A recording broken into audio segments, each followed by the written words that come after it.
So a very warm welcome to all our participants. Thank you all for joining in today.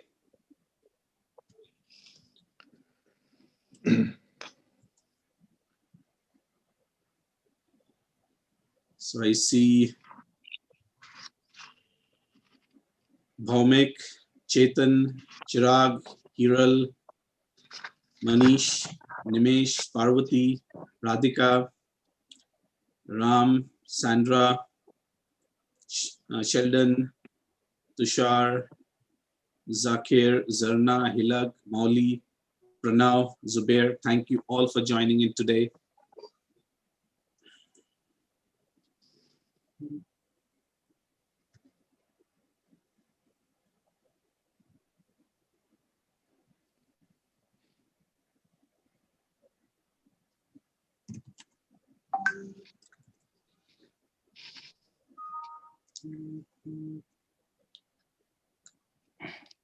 Well, we are all set to begin another exciting session on connecting the dots.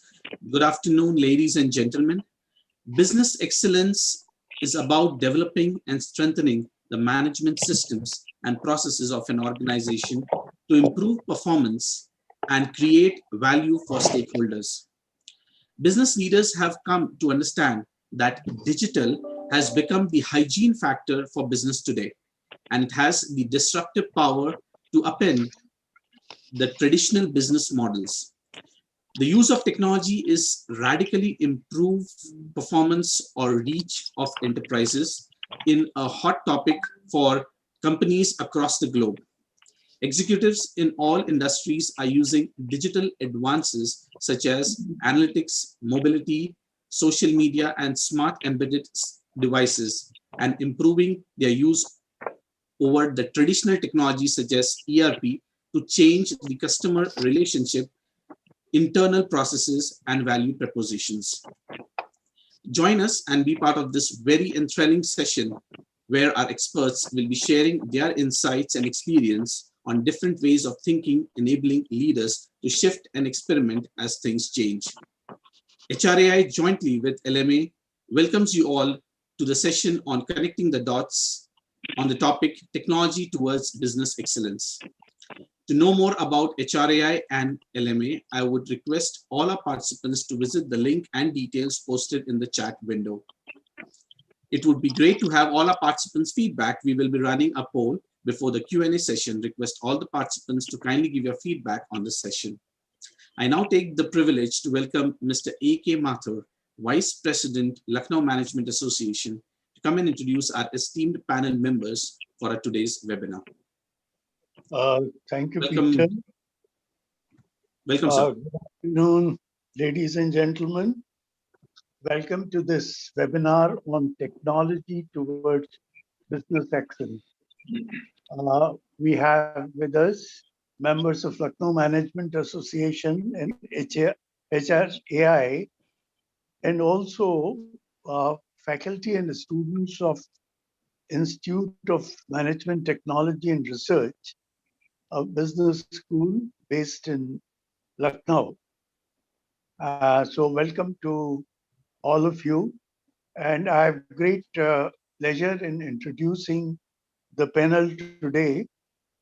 Our first panelist is Dr. Dhiraj Mirotra, MS, MPhil, PhD in Education Management, honoris causa, a white and yellow belt in Six Sigma, a certified NLP business diploma holder, is an educational innovator, author with expertise in Six Sigma in education, academic audits, neuro-linguistic programming, total quality management in education, an experiential educator. He has authored over 40 books on computer science for ICSE, ISC, CBSE students, and over 10 books of academic interest for the field of education excellence and Six Sigma. He has also been honored with the President of India National Teachers Award in the year 2006. He has developed over 150 free educational mobile apps for Google Play Store exclusively for teachers, students, and parents. This work has been recognized by the Limca Book of Records and India Book of Records as the only Indian to achieve that feat. He has conducted over 1,000 workshops globally on excellence in education, integrated with total quality management, Six Sigma, and technology integration in education, including cyberspace and cyber security. Our second panelist is Mr. Kiran Chopra, a qualified rubber technologist from the National College of Rubber Technology, London, and a graduate of London Metropolitan University and, and the Plastics and Rubber Institute of the UK. Kiran is the chairman and managing director of an Indo-German joint venture based out of Lucknow, Chopra RETEC Rubber Products Limited. It's a 100% export-oriented manufacturer of niche automotive parts, which are exported to every continent of the world. The company has today the largest range of such parts in the world and has its clients list marquee brands like Aston Martin, UK, to whom they supply exhaust hangers exclusively. The company has been awarded by the state government of, on several occasions for exemplary performance, besides being rated amongst the top 100 SMEs in the country by the Ministry of MSME, Government of India. Then we have Professor Sabyasachi Sinha, the Associate Professor of Strategy, Entrepreneurship and Innovation at IIM Lucknow, where he has taught since 2012.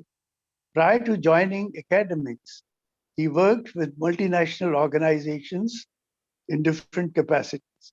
He did his PhD from IIM Ahmedabad in business policy. He is also an alumnus of IIT Dhanbad. Professor Sabyasachi Sinha is a startup evangelist and is associated with multiple startups in different roles: board advisor, investors, and mentors.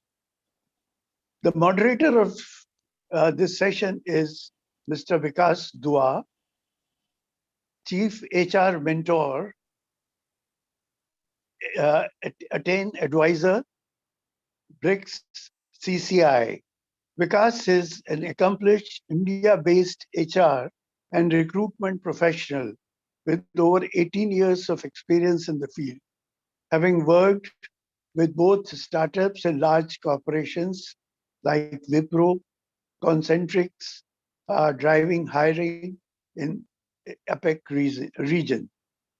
Vikas is also a TED speaker and a vlogger and blogger on HR practices, sharing his learnings under his self-designed HR in my heart brand umbrella.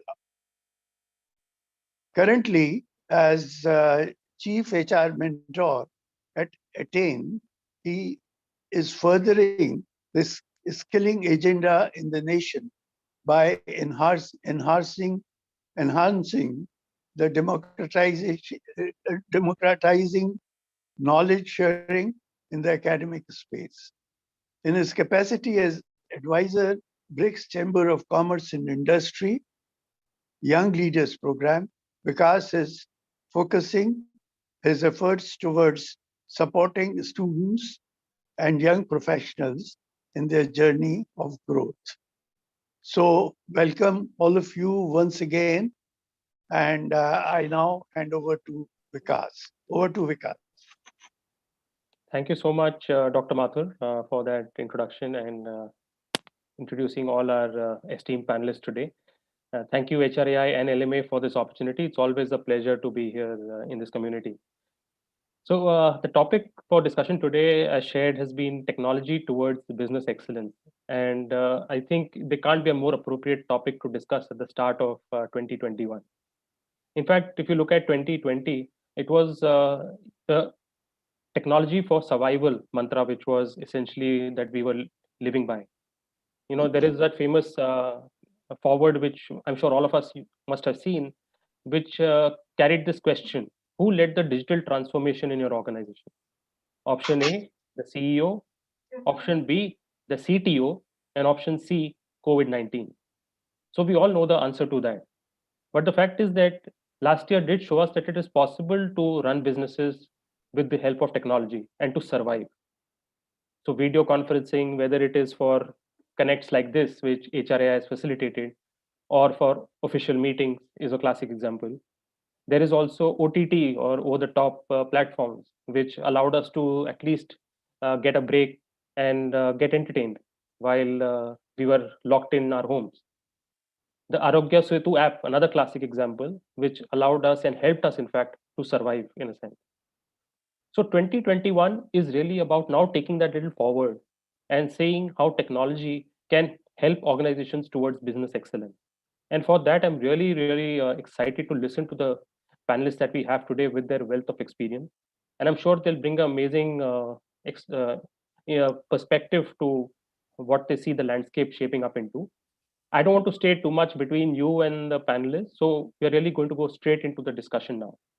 Just to give you a little idea, we'll have opening remarks from each one of them on the topic, one by one, followed which there are some questions which I have ready with me. And of course, number of them have been submitted by you at the time of registration. So we'll put those questions to our experts and help to and aim to get some answers from them. So thank you so much once again for spending your afternoon with us. And I now, like to invite Dr. Dhiraj Mirotra to come across and share his insights on this topic. Sir. Well, thank you so much, Vikas, and thank you. The wonderful initiative you people have taken, and I'm very sure this will broaden the horizon of technology, the usage of technology, the awareness of technology, and building people street smart, as what I say. Coming to the very fact, what you said is that Corona taught us the power of technology, the power of connect, and technology as an effective tool for teaching life skills, particularly when we have housed artificial intelligence. It is particularly through the applications unconsciously we are getting used to of is through the power. And such skills include, particularly through technology, we are gathering self-confidence, creative and critical thinking, responsibility, that particular goal setting, and teamwork. So even in this field of education, academics in particular, we had a great time connect with the students professionally, with the office hours, the approach and the connect, everything was made streamlined with unconscious, though derived option of that. So it was all the power of technology which integrated and brought us together. And catering to the needs today, we are well equipped with Amazon flyovers, the approach, the connect, the ordering and whatnot. So the digital technology is there to stay. It's there to make us more powerful, more connected, and above all, it's going to be an extremely valuable in today's job market. So my points to further get on is that the skills are upgraded through the power of technology, and the literacy has to be matured with the power and awareness of adoption of technology in particular. Thank you so much, Dr. Mehrotra. I think that's a lovely pitch to start with, skilling, because ultimately the future of the nation depends on that. And I think the way you brought about the angle of technology there is been amazing, which in fact would lead me to Professor Sabyasachi Sinha, who is an academician. And I think this is something that he can quickly take forward in his opening remarks.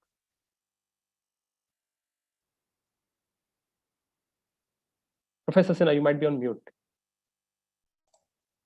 Yeah, so thank you, Vikas, and thank you, Dr. Dheeraj, for setting up the stage.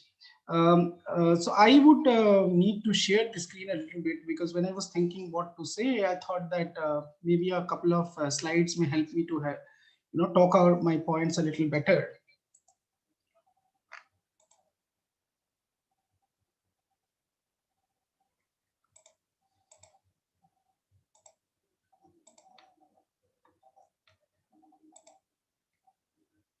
Is it visible?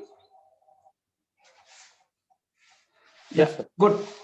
So, so the starting slide, how I would like to go forward is largely, we are talking about technology for business excellence. And I couldn't think of a better image that if you think of the war of Mahabharata, in spite of having lesser resources, Pandavas won the game because of having a strategic driver.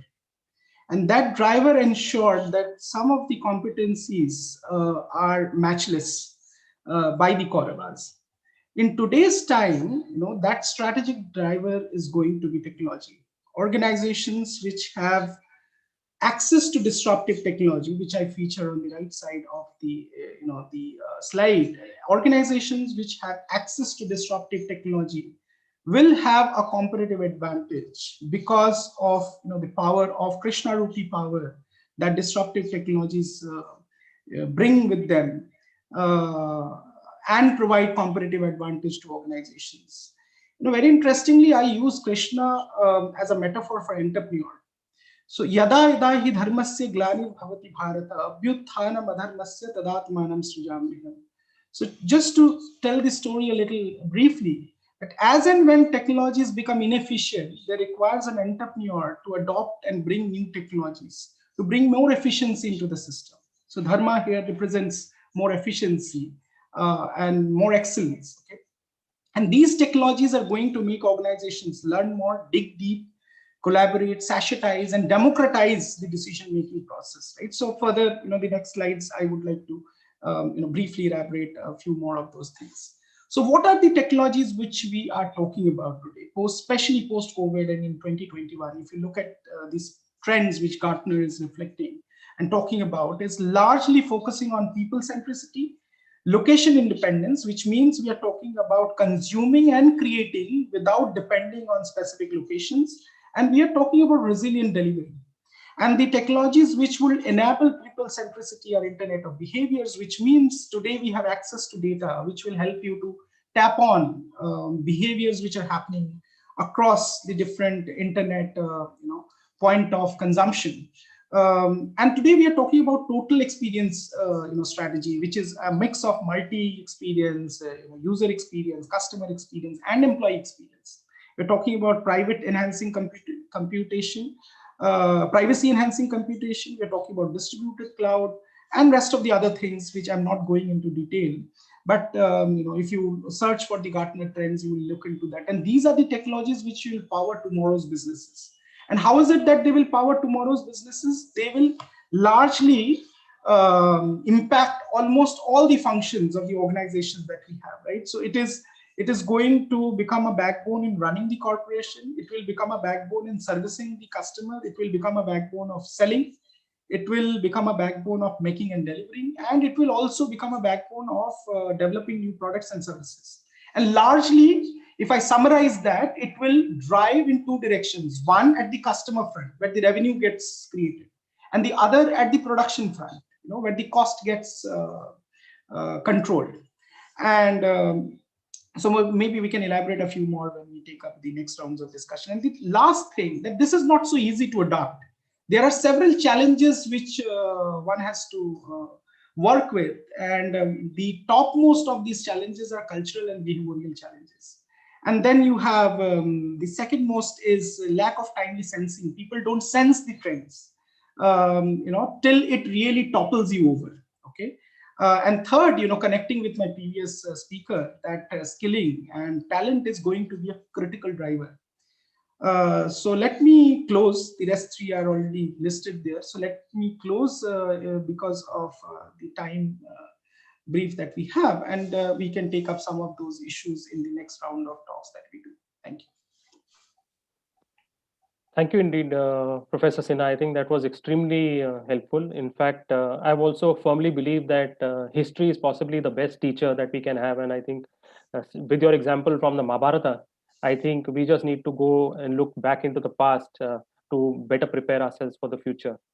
And with that, I would like to pass on the baton to Mr. Kiran Chopra, an entrepreneur with a global footprint. And it will be really interesting to hear from you, sir, and your perspective on this topic of discussion.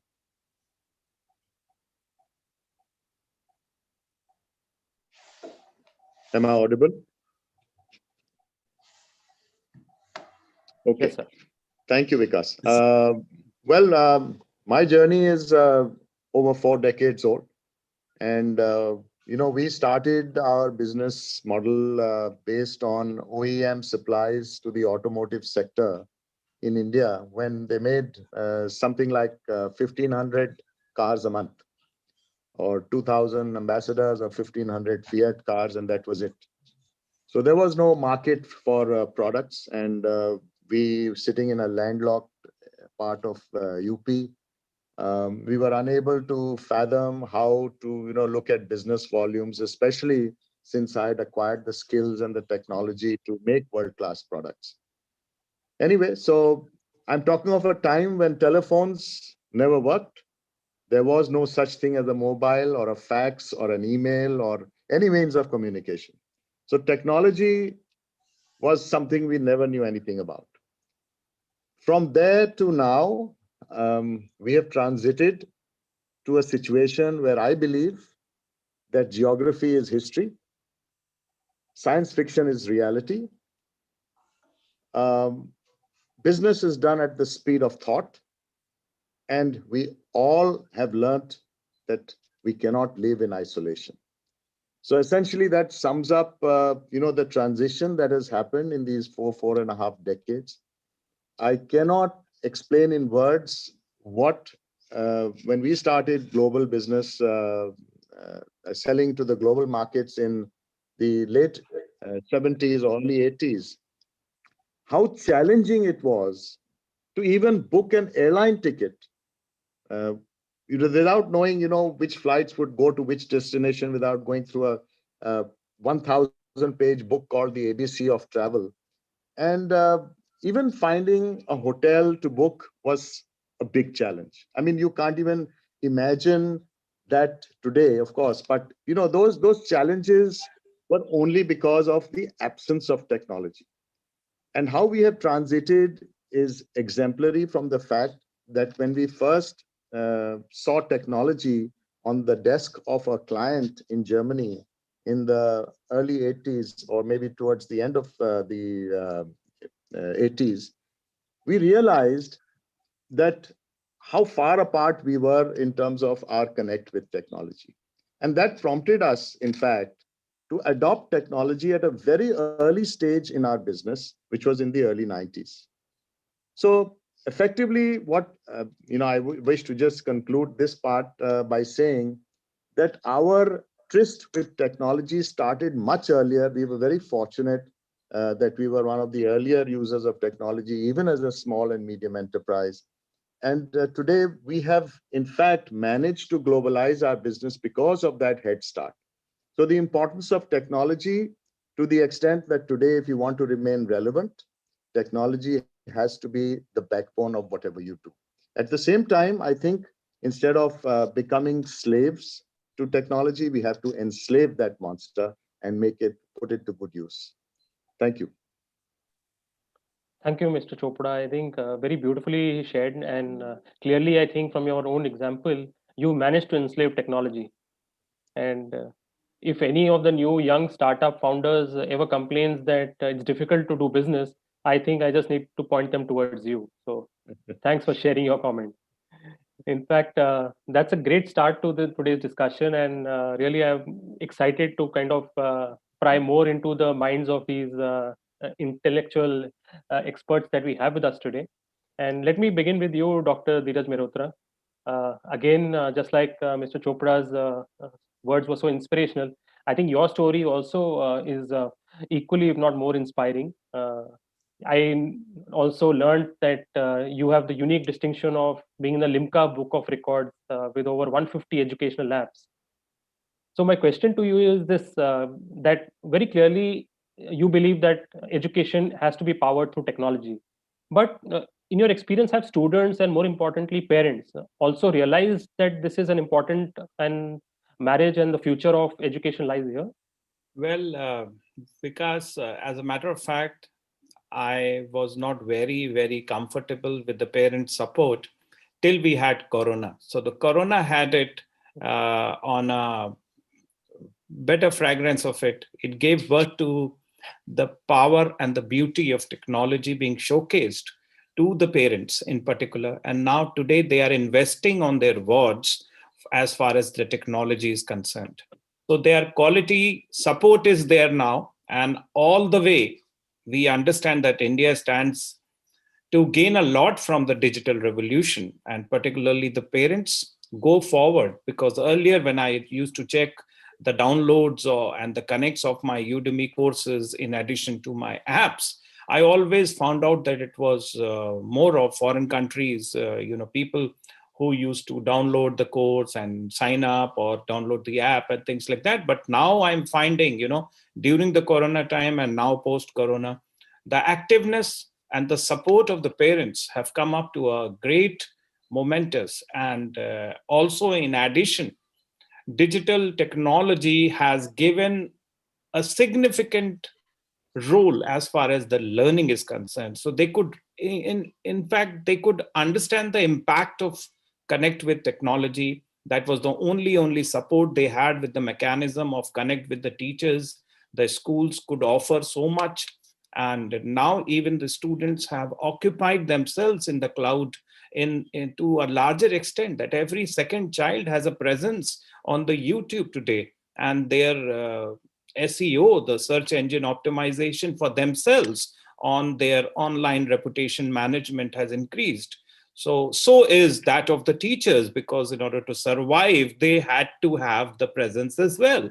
So now the integration has come up to a larger extent. The educators have become practitioners, and the awareness is available through the understanding, which is assisting the instruction, which is assisting the understanding. And above all, it has actually, brought in the issues related to ethical computing or the connect with the delivery. Also, with my particular understanding, we have had over 100 webinars as far as the teachers are concerned. I could connect with them on various issues, and they took it so positively, to the fact that earlier they were not knowing about, even many of us didn't hear about Zoom earlier, and it was only to the Corona time that we could dwell into that. And now it has become a part and parcel as a replacement for the chalk and duster for the teachers. So that has really brought in a great spectrum of learning. And let me tell you, particularly articulation has been provided to making students free to learn, free to communicate. And www has no longer been the World Wide Web, but it has become whatever, whenever, wherever, for the learners to occupy that intelligence on the reach. And also, we have undertaken a new spectrum of digital body language as an essence of delivery and existence for all of us.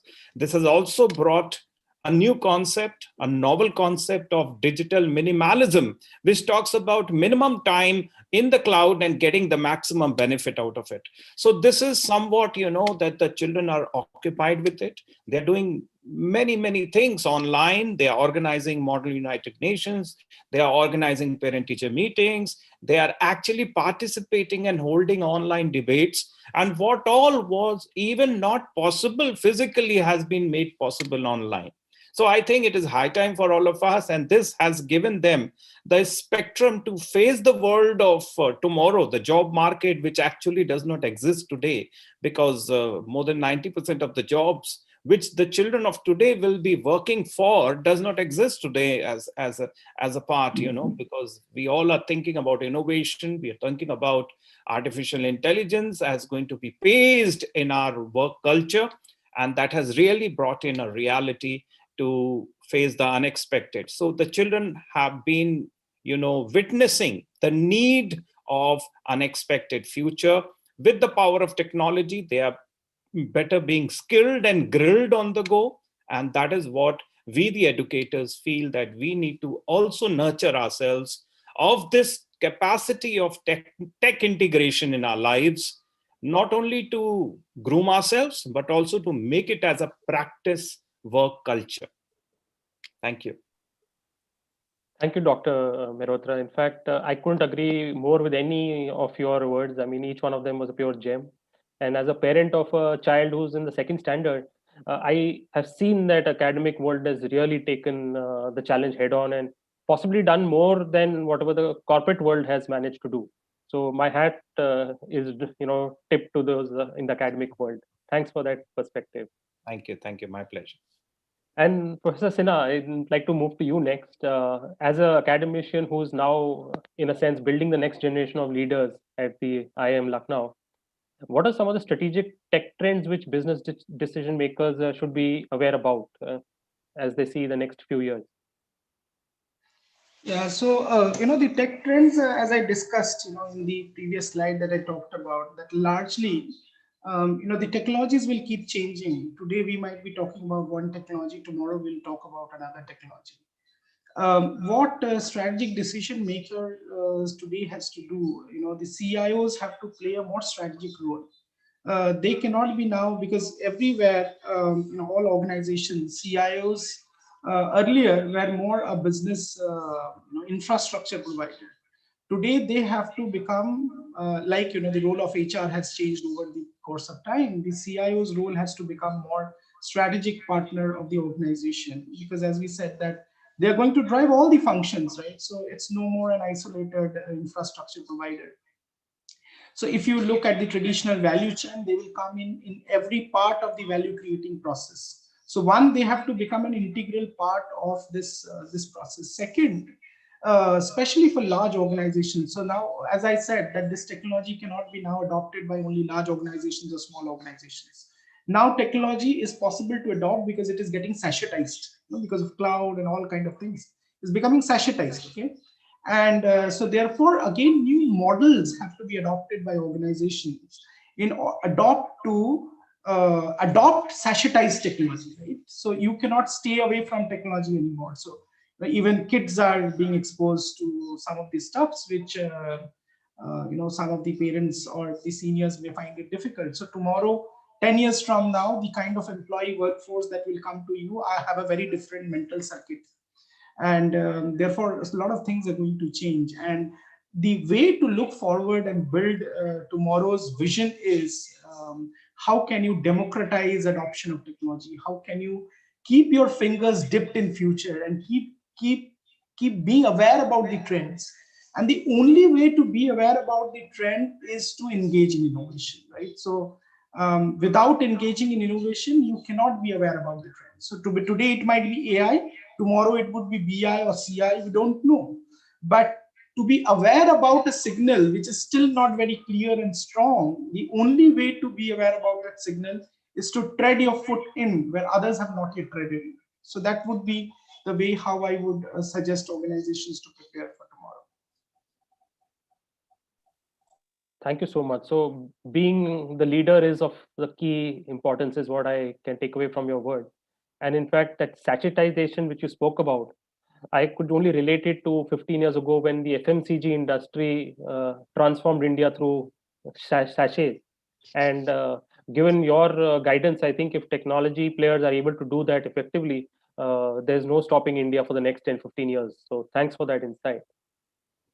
Mr. Chopra, over to you now. And the question that I have for you is, again, given your very, very impressive background in creating a global organization out of India, currently, if you look at it post-COVID, we've again read and heard a lot of comments all around in terms of mindset to strengthen Indian manufacturing.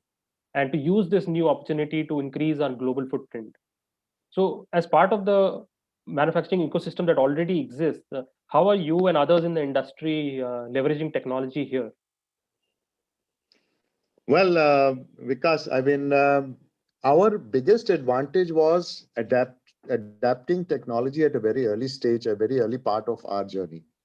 And as I mentioned, because we were able to relate to our overseas clients in terms of the technology they used, I'll give you a small example.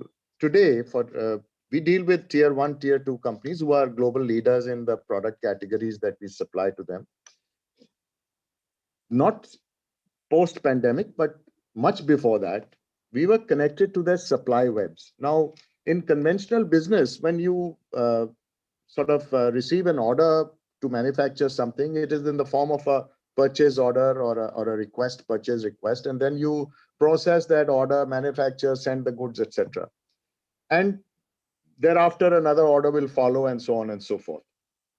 In our case, we had been connected to the supply webs or the portals of these companies, wherein we had access to the inventory levels of the specific parts that we were supplying to them, as well as the sales and sales forecasting that they were doing on that portal.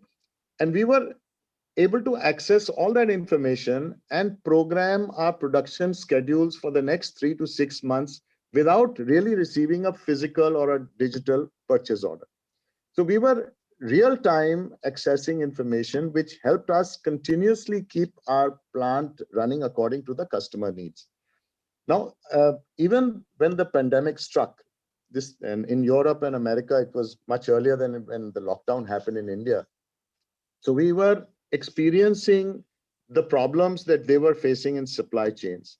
And the use of digital communication was something we started much earlier, in the sense that we talk of video conferencing or digitally communicating with each other post-pandemic is completely exploded. In our case, we were doing that already, because to cut costs and to cut areas where we were spending money unnecessarily, we actually became frugal in our approach to dealing with our overseas clients, because they taught us to do that. Every time we would want to discuss something in person, they would say, well, why don't you adopt technology and try and do this virtually? And we actually did all of this much, much before the pandemic forced us to do all of these things. So a head start. In fact, I will go to the extent of saying that when we adopted to computerization in the early 90s, when most of the MSMEs were far cry as far as using computers were concerned, we built an in-house IT team, not just for managing the enterprise resources, but at the same time, even on the shop floor. Today, however, we have gone a few notches higher. A challenge that industry faces today is that of getting skilled manpower, because at the incredible pace of change, because technology is outpacing the development that is happening around us, and therefore the need to adapt to technology and have skilled people is something which is now becoming a huge challenge for manufacturing companies who are upgrading. Now, the answer to that is again technology, because while you're looking at industry 4.0 requirements where you're using IoT or AI, etc., we are actually using virtual reality modules to create training platforms for people who have no background in terms of whatever we are doing, and we retrain them in our environment of manufacturing by using virtual reality modules which are created by our in-house team, and therefore make them efficient in the exact manner as we would want a skilled person to be. So I feel that adopting technology at an early stage has held us in good stead. And going forward, everybody is probably catching up now, and it is imperative that if we have to survive not just in the global arena, but even in the Indian manufacturing space, technology is an integral part of every business around us. So that is, in fact, a fact of life. People have to either sink or swim. So it's their choice. Thank you, sir. In fact, yes, a lot of hopes riding on the auto sector. So I'm glad that someone like you is actually owning that whole agenda and transforming and driving technology in all aspects. So all the best to you for that. Just a note for the audience and especially the students. I think it is very rare that you get a chance to interact and to take away learnings from a panel of such quality. I would request you to keep your questions ready, put them in the chat box, and we'll present them to the speakers subsequently. So thank you so much, Mr. Chopra. I have a question for Professor Sinha again. One thing that kind of always intrigues me is that with information really getting freely available in a sense, thanks to technology, and it's now available really at the click of a button. How does an organization, or how do you utilize upcoming technology to reshape value creation and delivery as an organization and differentiate yourself from the competitors? Yeah, so as I told you, that if I draw from the previous talk that I was talking about, one has to really adopt also new methods of innovation. Okay? And if technology is the key driver of innovating, then there has to be new methods. So today we are talking about, and organizations have already started adopting that, methods of managing innovation like open innovation, methods of managing innovation like lean startup strategies, or one is talking about design thinking. And these are about not just building products, but changing customer journeys. Okay, how can you transform the customer journey? How can you transform the journey of the employees who are working in the shop floor? Because you cannot transform a customer journey without transforming the way how it is getting produced. And some of these journeys are now a co-working with several co-producers, because today we are talking about platform-based production, right? So, no single, so organizations which are larger have to basically become orchestrator of the innovation activity. They will be the platform owners. So many organizations will move, and they are moving into that direction. They are becoming something like a Google, what Google is today doing, right? So you will provide the larger platform and then collaborate and compete, right? So it's no more competition anymore. So if you have to really create good value and deliver that at a cost, because earlier innovation was doing something and then charging a premium. Today you cannot charge a premium because the markets are shifting. Earlier the markets were all developed markets. Today you're talking about serving Africa. Today you're serving Latin America and rest of the other countries. So you have to also bring the cost of the final product, and the process also cost has to be brought down. So the entire model of managing and adopting new technologies and using those technology for creating value has to shift to build the competitive advantage. And that will happen more in partnership with several smaller players. So, today large technology companies are tying up with a hell lot of startups, because they have all the programs through which they can connect and interact with startups and other smaller players who can operate and make use of their skills and things which they have, and which is beneficial for both these parties, the collaborators all across. So it is going to be a more democratized, pluralized, collaborative way of managing competition. So those who are not part of this, or not playing the role of an orchestrator, will be left out, and others will move forward. Lovely, very interesting perspective there, Professor Sinha. In fact, collaborate while competing. I think just three short words, but I would request the audience again to let them sink in and take in the value of those words, because amazingly it ties into something that Mr. Chopra said a short while ago, which is where, because they had visibility to their buyers, sales projections, inventory stock, as a partner, they were able to support and deliver much more effectively. So it's a consistent message of collaboration coming through, and I think that's really the need of the hour. Thank you so much. Dr. Dheeraj, the next question that I want to pose to you is a little different. While we are all celebrating technology, and really it's a great boon for all of us, I also have a small concern at times where I wonder that in a country like ours, can it also increase the divide between the haves and the have-nots? how do we ensure that even Bharat gets access to technology transformation? Well, for sure, India stands to gain a lot from digital revolution, for sure, but certainly there is a divide. And I do agree that the divide remains huge, as more than 400 million people don't have access to the internet. Also, the digital divide is huge towards internet density in rural areas is lower than in urban areas. So the greater the digital divide, of course, India stands to gain a lot from the digital revolution, but still we have to have lot many, incentives, particularly in sectors like agriculture, education, energy, healthcare, and the logistics. Probably we need to look forward.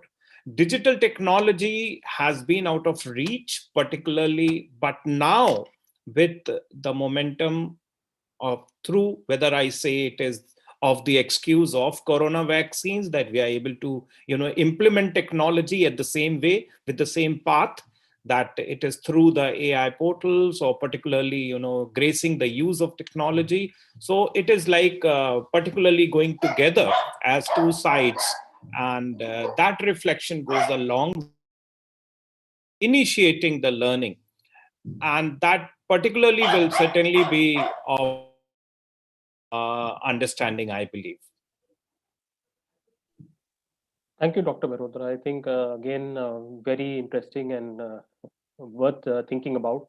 The message for everyone being that we should do whatever is in our capacity to reduce some of this gap and take the entire. And let me share one more thing Sure, here, sir. that ethics is equally important. We need to learn how to use ethically the computing power, the presence, so that certainly will create a culture of trust, responsibility, integrity, and excellence in the use of the resources. So we need to be ethical. Like yesterday only, I was watching about, the vaccine, which were not real in China, particularly. So that's very unfortunate part. We need to learn how to be ethical towards implementing the cause. Thanks, sir. In fact, Mr. Chopra, I'll bring you in at this point. A question on similar lines, because as per se, the manufacturing sector does even today include a lot of workers. As much as automation being available, there is a huge dependency on man as well. So, in an organization like yours, or in an industry which is dependent on heavy manufacturing, when it comes to blue collar workers, how do you bring in the greater acceptability for automation? I'm sure there is always that apprehension of it leading to an impact on their job, isn't it? Yeah, most certainly. In fact, as I mentioned earlier, adopting technology is one part of the process, but being able to leverage that to extract the maximum benefits of that technology is something else. And that is where the availability of skilled manpower is always going to be a challenge, which is why we need to find a solution to overcome that challenge. And to overcome that challenge, we do have tools today, whether it is, as I mentioned, virtual reality, or using machine learning possibilities.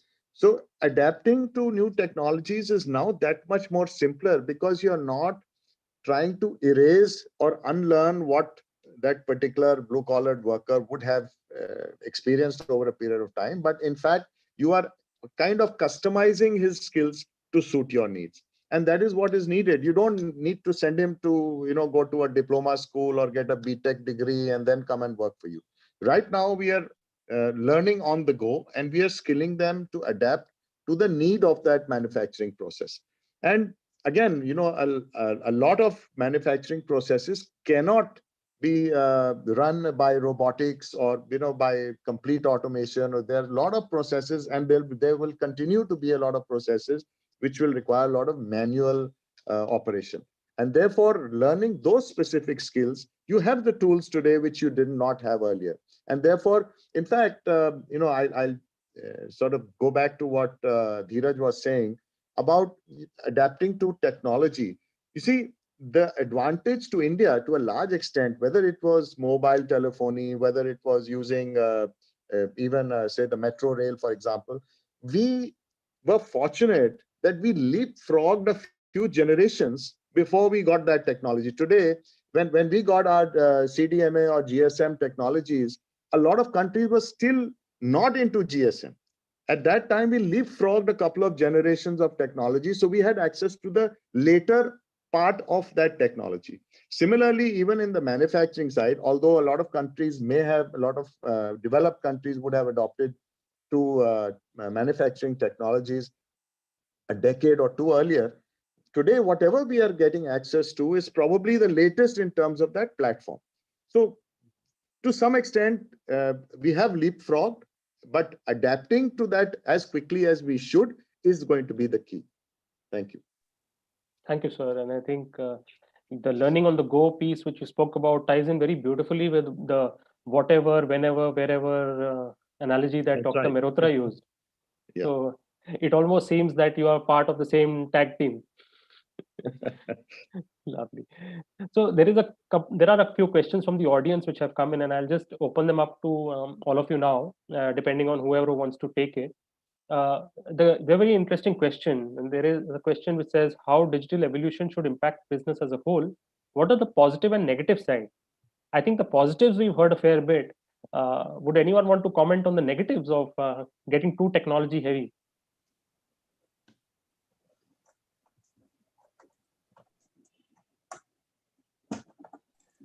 Well, I can only say that our dependence on technology is always going to be perilous. And you can, I mean, visualize a situation when the computers for booking railway tickets stopped working overnight. What would happen? Visualize if somebody sort of hacked the ATM technologies for extracting money out of an ATM over a period of time. So, all these perils are associated with technology and will continue to be associated with technology.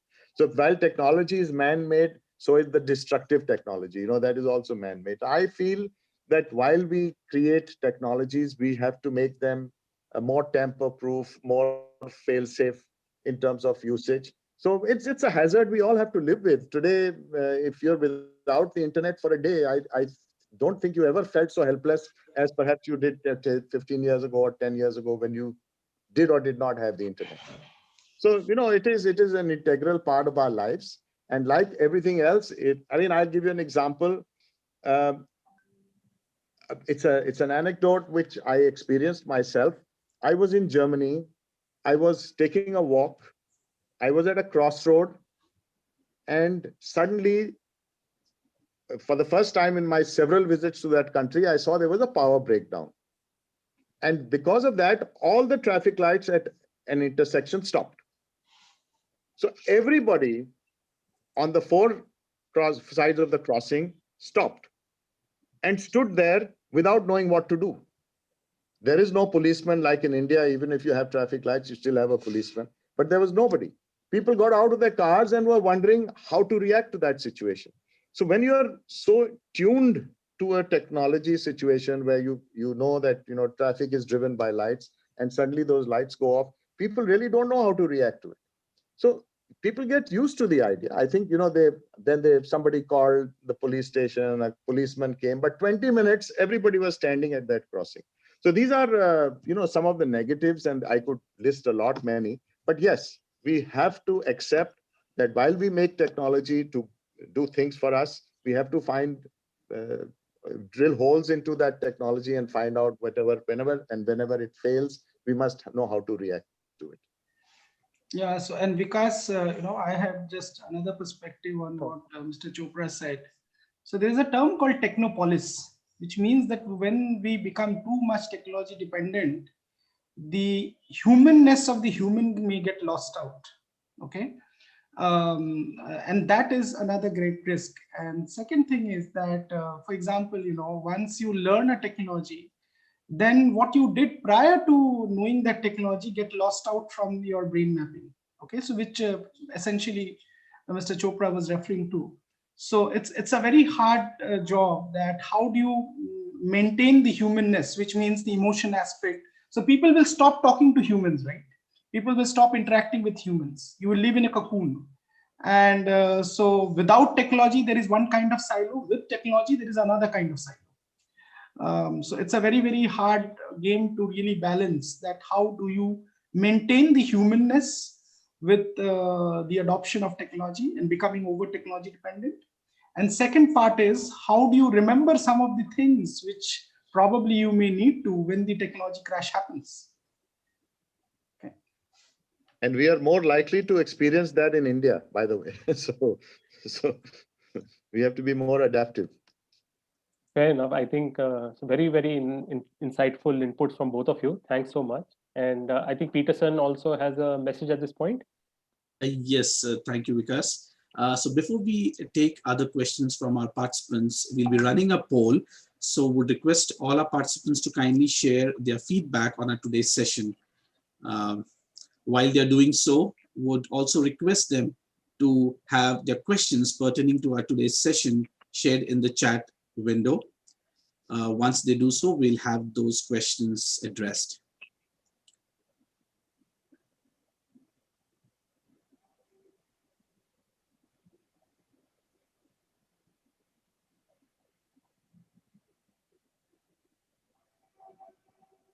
We just have about 5 minutes to go, so we'll probably squeeze in one last question. Yes, sure, Vikas. Again, an audience question. Is it okay to ask now, Peterson? Yes, please. Sure. So again, a very relevant and valuable question. How do we create a culture of business excellence in an organization? We know it's good, but how do we get everyone to move along with us? Well, if I can initiate that, I Yes, sir. hope we have wonderful colleagues to answer. First is the team spirit, and I call it the Kaizen, the Japanese culture, where we talk about continuous improvement, giving them that liberty to come up with ideas and explore the probable outcomes. So this is all about team spirit, which the leader has to come together and give them the power to innovate and come forward with ideas. So that is what is the reflective study we also teach during our teacher training programs. Like, there is always innovation and creativity in each one of us. Only thing is, they should be given the opportunity to share and explore. So that is how we can develop that excellence at the workplace. So, my bit of, thought on this would be, consider that every one of us have 1.5 kilo of brain. So one who is sitting in the CEO's position, as well as the other guy who is at the bottom of the organization. Because if we are talking about knowledge economy, knowledge might not only come from the courses that we might have done. So that is one, having more plurality in thought processes, flow, as well as evolution, which, Dr. Mehrotra was talking about. Okay, and second, whenever you talk about, as I mentioned, in the challenges of adoption innovation, your structure, process, system, culture has to get aligned to the new technology. Without making changes in your organization structure, processes, policies, it cannot be adopted, and you cannot make organization excel based on those technology. Mere technology will not run your organization. Technologies will have to create value for people to pay you the price for it. Technology is only the enabler. The business will still be run by humans. So it has to be a balance of the humanistic part of humans and allowing technology to enable humans to become better humans. That's very reassuring, I think, for all of us humans listening in and watching this discussion today. So thank you, Professor Sinha, for that. Mrs. Chopra, would you like to add anything? Yeah, certainly. I agree with all my three co-panelists in the sense that what is important is in any organization is not to just sell a product, but to sell an experience. We have always strived to give a better customer experience in whichever form we could, whether it is using technology But I agree with Professor Sabyasachi that, it is imperative that the human element should not be eliminated from the entire process of whatever you're doing. And that is what will set you apart. In fact, when we interact with all our employees at any level of the administrative side or the worker shop floor side, we insist that the atmosphere should be lighter than what it is. In fact, humor is a very integral part of day-to-day life. And I think you need to inculcate the need to be using humor to be a happier person in your workplace. And it is very, very integral part of whatever we do.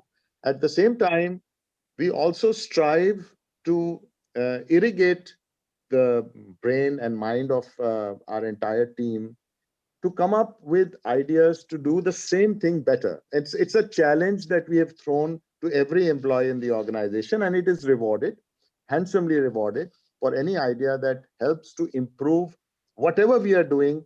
And this is an exercise we do not just once a week, once a month, or once a year. It is an everyday process. So when we enter the premises, the first thing on our agenda is to find a better way to do whatever we are doing. And that is what actually drives us towards the excellence and the experience that we want to give to our customer. Great. Thank you so much, Mr. Chopra, for those ending notes. I think very well summarized for all of us today. I would just request Peterson or Dr. Mathur if you would like to share a few words. Thank you so much, Vikas, for facilitating this discussion so well and taking maximum questions. Thank you, dear panel members, Dr. Dheeraj, Mr. Kiron, and Professor Sabyasachi for sharing your insights. Truly an amazing session. I would also like to thank Dr. Charu Rawat, Director, Training and Placement from IMRT Business School for joining us today. Thank you, Mr. A.K. Mathur from Lucknow Management Association. To all those who wish to share and learn, you can do so by accessing the slides and recordings of our today's session on a YouTube link shared in the chat window. Do join us for the next Connecting the Dots series on the topic Way Forward, Embracing Diversity and Inclusion on the 11th of Feb 2021 at 3 p.m. Indian Standard Time. I request you all to kindly register for this event at the link mentioned in the chat window.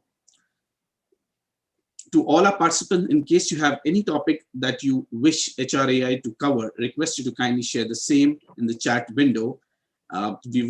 Or you could write them to team@hrassociationofindia.com. We would love to have those covered. That's it from us today. See you soon. Stay safe, take care, and bye for now. Thank you. Thank you all for your time today. Thank you. Thank you. Thank you.